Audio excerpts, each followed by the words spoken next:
This is RTX 2018. I got Greg Miller here, Mark Donica. We're here to talk about anything and everything under the sun. Yeah. Starting a very, very important question. This is something that I've been wanting to ask you. What is the best thing to order at Portillos, and why is it a beef and cheddar croissant with sweet peppers? Sure. Well, you're not wrong. Okay. Okay. First off, you can't go wrong in what you order at Portillos. You know this well. Yes. I don't do the croissant. Okay. I was just raised on the Italian beef sandwich. Mm-hmm. So I'm already mouthwatering talking about it.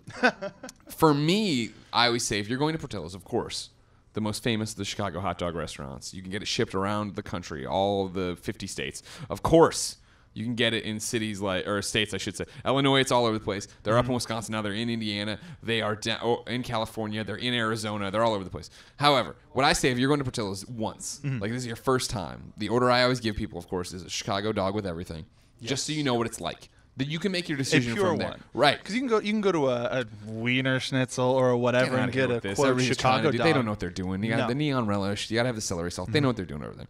Then I say get the Italian beef, and I say hot peppers with mozzarella cheese. Hot. But I understand sweet peppers are delicious too. Because the hot peppers, they're not killing you. You know what I mean? But they got a kick to it, which I like. Then I say cheese fry. Then I say the chocolate cake shake.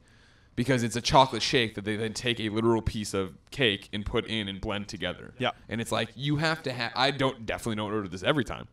But if you're going there all once, of that damn food. You know what I mean? Yeah, if you're going there once, that's what I get. But people love the beef and cheddar croissant. I know that well. Like, it took me a while to acclimate to the peppers. Yeah. And then once I did, I was like, let's put it on the best sandwich ever. Yeah. But the one that we have down in SoCal is on the way to Disney. Oh, yeah, Buena Park, I know it well. Yeah, so we just... Fuck it, let's stop. It's a destination now. Oh, yeah, it's anywhere. That's whenever there's like, hey, you want to go to this convention in Anaheim? We're like, yeah, we do.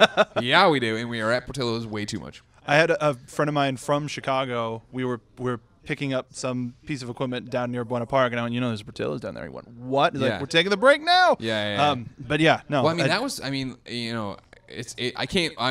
can't overstate enough to somebody who doesn't understand me how much Portillos means to me. It is home. Like, you know what I mean? I'll from very young age, going there with Grandma Miller, going there with my parents, getting a car, going there with my friends.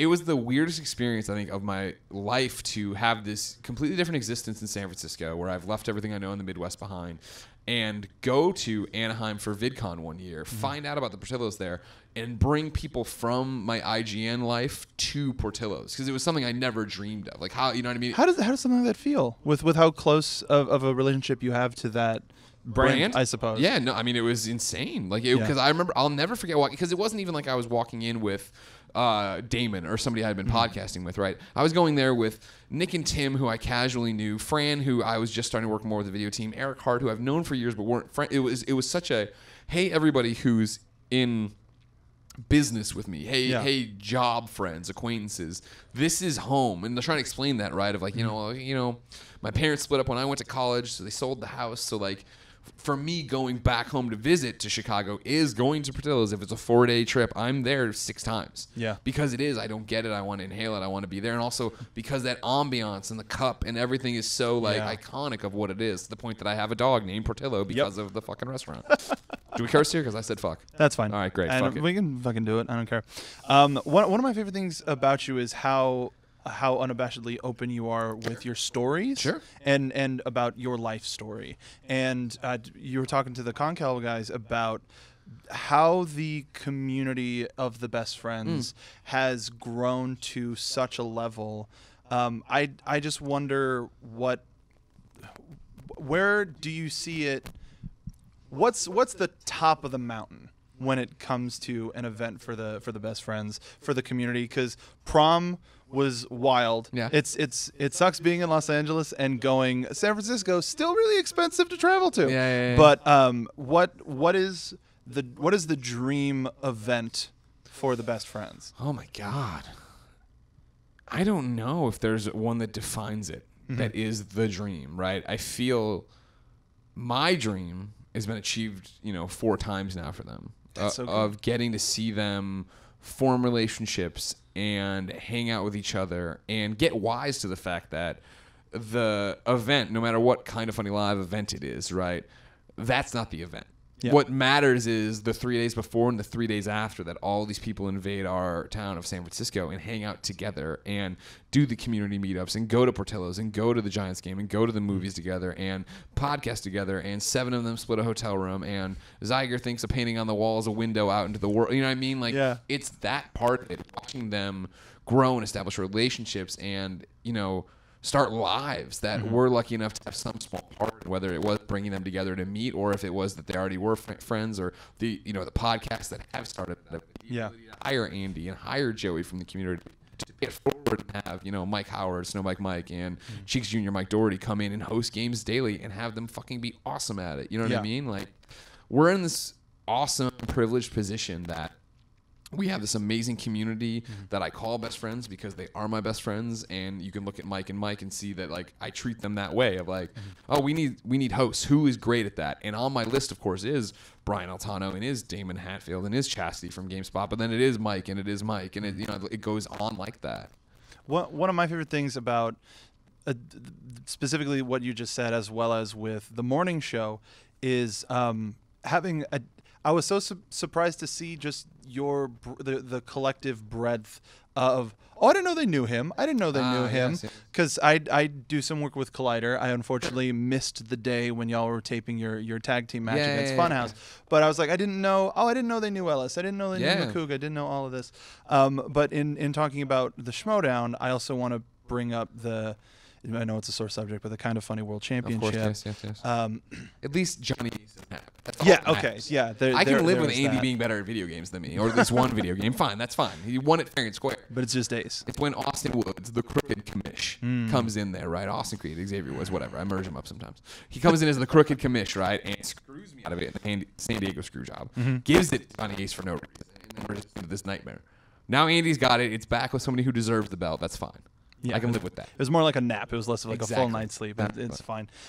With thinking about the Schmodown and with the Kind of Funny World Championship, is there anything that you have in mind of a similar competition, or is it something that you want to keep with just the Kind of Funny? The Kind of Funny World Championship. Yeah. The Kind of Funny World Title we want to keep in house. That was a very, very serious concern at Comic-Con when Xavier Woods was like, I'm going to wrestle before I play you guys. All right, what happens when we don't see you for 6 months because you're traveling the world to WWE? Thank God he vacated it after he lost it, but whatever. Don't even get me started. No, what we went as far as to start a new cup, you know, the Per Schneider Inner Sight Championship. Yes. And so that is meant to be. It started in our Mario Tennis Aces match against IGN. That was a way that we could have one traveling icon between all the sites and all of our friends and all of our different personalities. And so it gets exciting because at PAX this year, PAX West, the panel is Kind of Funny's Inner Sight Championship, where right now I have something like 25 people from the games industry signed up to come in and do a giant dumb tournament for the cup. Has the game been announced yet? No, it has not. Okay. I'm not going to give you any exclusive reveals. It's absolutely fine. I will tell you that every round I see having a different game to it. That's and then fun. From my understanding, I haven't signed the dotted line. The final match will be an unreleased game that's very, very sought after at this point. Very cool. Yeah. And sort of pivoting to another championship, I want to know your thoughts on the how many fake championships do we have? One more. The Up Down Down championship was just revealed. If I don't get a crack at that. Yeah. Austin Creed and Up Down Down have no balls. And they don't understand what true champions look like. And, you know, we let Austin come in and be a corrupt commish. And it's only fair now I come in and get my title shot. Game of choice. If you could face Austin for the Up Down Down I'll tell you what, he is a terrifying individual because when Tim was like at Comic-Con, Tim's like, I'm going to challenge you for I want to challenge you for the title in Mario Kart. And Xavier was like, no, I'm amazing at Mario Kart, you idiot. And I was like, oh man, he really is. And then I was just prodding a little bit. I was like, how good are you at Luminous? And he's like, I'm great. I'm like, God damn. Like, you know, I'm like, maybe Tetris, but I assume he's amazing at that too. Anything that's on the Switch, you got to admit, he travels so much time. He travels too much. That's the problem. And like only half of the stuff that they play in the back goes on Up Down Down. Yeah. The rest of it is all just, we're just playing UFC in the background. Yeah, I know. He's some kind of savant. I hate it. But I would probably put it all into Luminous and start training there. because I feel like I'm already really good at Luminous. I'm so happy that came back. And it's one of those things, I'm out of shape right now. There's an audience member, a best friend, who keeps going to the Twitch chat asking me, trying to throw up a score and challenge me. And I'm like, I am not in fighting weight right now. You know, I got distracted by Octopath. I got distracted by Fortnite. I need to I got to get all the rust off me and get back out there. So, like, but if it is, that's how it's going to shake down. I'll totally turn the Switch back on. Man, I was so happy to see Luminous come into the Switch. So good. It's like I feel ashamed. Yeah. I did have a Vita, and I just You monster. Yeah. Electronic Symphony was so good. I let it go. It was. What is there anything else from the Vita, a perfectly alive and well system, that you would want to see transition to the Switch? Ported or brand new? Either it's sequel to a Vita game or a port. Somebody hit me up about how great it would be to have Peace Walker back on a portable thing so that we could go and like trade heroes or soldiers like you did back then. Like that would be actually a really cool idea. My next pick from the PSP catalog is a reality. I would want more Valkyria Chronicles. And yes. Valkyria Chronicles 4 is coming to the Switch here in just a few months, in September, right? So it's like, Really? yes, sir. Yeah, it's coming out. Yes, I want that. And it's the same thing, too, of like, I got to let that one go for trophies because I'm like, I'm never going to sit there and play. If Valkyria Chronicles is a long game, I'm never going to sit at my PS4 and be able to play that long. Yeah. Whereas with as much traveling as we do, the Switch makes perfect sense. Yeah. What is another notable game that you have? I know you're a trophy hunter. I'm a trophy whore. Trophy whore. Yeah. I didn't want to be that blue about Well, it. I think there's a very different trophy hunters are like, I want to challenge myself and go for these hard platinums, and I'm very proud of my platinums. Trophy whores are like me and Mark Freeman of like, oh, that thing's $2 and gives me a platinum in 10 seconds. Yeah, here's my money. I spent it on Super Destroy not right before this. It's like, oh, $5 and I get a Vita and a PS4 trophy in 15 minutes. There you go. Is there anything that was on PS4 or Vita that you were like, aside from Valkyria Chronicles, that is like, you know what, it's not going to be worth it? What are some of the ones that got away? Valkyria Chronicles, historically, based on the one game that had trophies, has such obtuse trophies. Yeah. Where I was just like, I'm not going to sit there and do it. So it's like one of those games, if I don't have the intent to platinum, what's the point? You know what I mean? And that Luminous goes the opposite way, where it's like, I'm going to platinum it on PS4. So I play on PS4 and I see it on my Switch. I'm like, I could practice, but then it's insulting to go there and have my endless mode only, not be at whatever 100% I need it to be. I'm like, and not be worth it. Like, yeah, exactly. That practice could be. But I need to put in, as Xavier Wood, he puts in the work. He puts in the work. I got to start putting in the work if I really want to do that. I'm trying to think if there's been anything else on Switch recently or even remotely recently. Because it's just such a weird thing. Well, it's indie games. Yeah. Where it's really like even Minute, that game Jared Petty loved. When he was like, it's out and it's great. I'm like, oh man, I gotta play on Switch. He's like, oh, it's PS4. And I'm like, oh, then I'm not. Like I downloaded it and I started it one night, but it's like this black and white, almost Game Boy looking game, and I'm like, yeah, this is gonna get to Switch one day. And sure enough, they announced like 2 weeks ago it's coming to Switch. I'm like, oh, thank God I waited because I just knew it would get there eventually. But indie games are the thing, right? Of like, I'd much rather put that time in there on that portable system and screw around. Yeah, it's reminiscent of the Game Boy days of just I've got 30 minutes, but the games are designed to be short anyway. Yeah. So I just pick them up and finish them off real quick. Yeah. How do you think the Switch is going? Similarly to how the Wii gave us a generation of motion control, how do you think the Switch is going to change the other heavy hitters?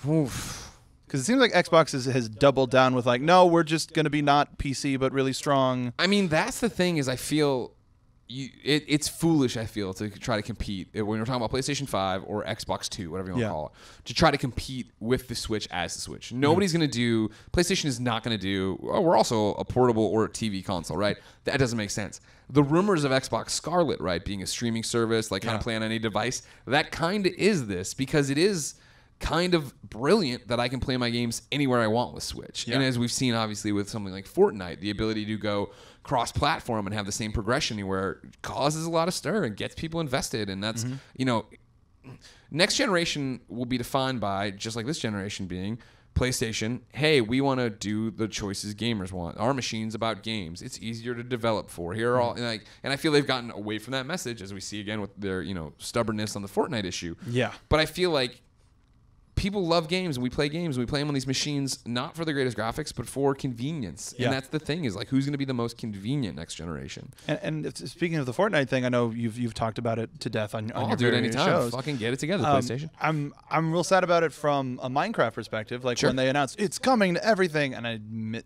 where's Sony's not here? Yeah. And then a friend of mine who doesn't play very many games, he plays Star Wars and Fortnite, and I noticed he was playing it on PlayStation. It's like, Nope. Yeah. Can't do that. Not Can't gonna do it. Yeah. No. Well, it's an absolute pleasure talking to you. Oh, thanks for having me. And what's the most exciting thing that you've got coming up from Kind of Funny? Oh, from Kind of Funny. Yeah. Or anything you want to talk about. Well, that's the thing. I got a bunch of exciting stuff that's not announced. So that gets like, well, you know what I mean? Like, I gotta look for this thing. I think in like August 20s, I can announce something that's really cool for me. That's a ways out. Still haven't announced my character in Lego DC Supervillains. And they haven't announced that you're the voice of Superman in the unannounced Rockstar Superman Haven't announced that yet No. either, of course, that I am in the running to be Superman in the game that doesn't exist probably.